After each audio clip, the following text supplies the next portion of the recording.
society's not going to change anytime soon, but we can individually change.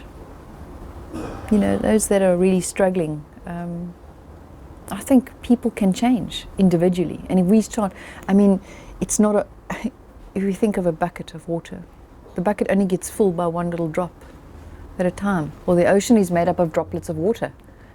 So if individually we each change and we realize, you know, and for me over the years is that, yeah, I mean, I've had people stand in front of my work and are emotional. I had a woman at the show where she actually said, I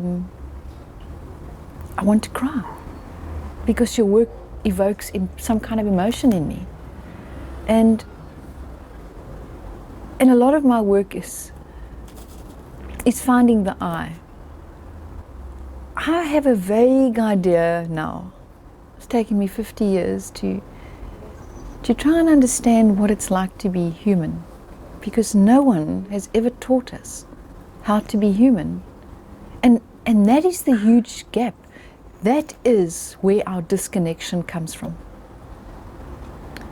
And that is why we've looked outside of ourselves for religion to help us, for education to help us, for the physical to help us. It's all mind-based. There's nothing that's really, very little, that's heart-based. You know, if guys do ballet or write poetry, you're a wuss. You don't fit in. Anything emotional or spiritual, you don't fit in. And yet it's part of what completes us. The physical, mental, spiritual, emotional. Why put yourself out there? Why?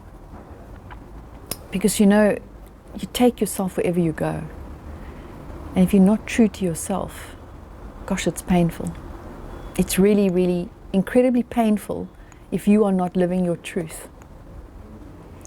To even just, I mean, imagine a subject at school called reconnecting with yourself or connecting with yourself. Imagine that. Imagine teaching your children to connect with who they are. So we get caught up in relationships, we get caught up with people. This one said that one said that, I feel this. But no one tells us that we have our own sense of power.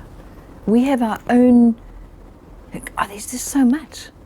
There's so much that we are not tapping into, that we are not taught on how to be human, how to function as a human being.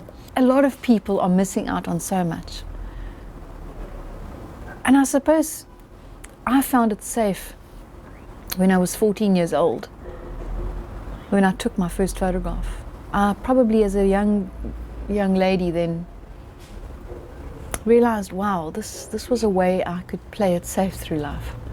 I could hide behind this lens and I could see all this beauty, and it was a way of me communicating with, it was a way of me, I can tell you now that business people, not all business people, but a lot of business people, CEOs, they're yearning for creativity.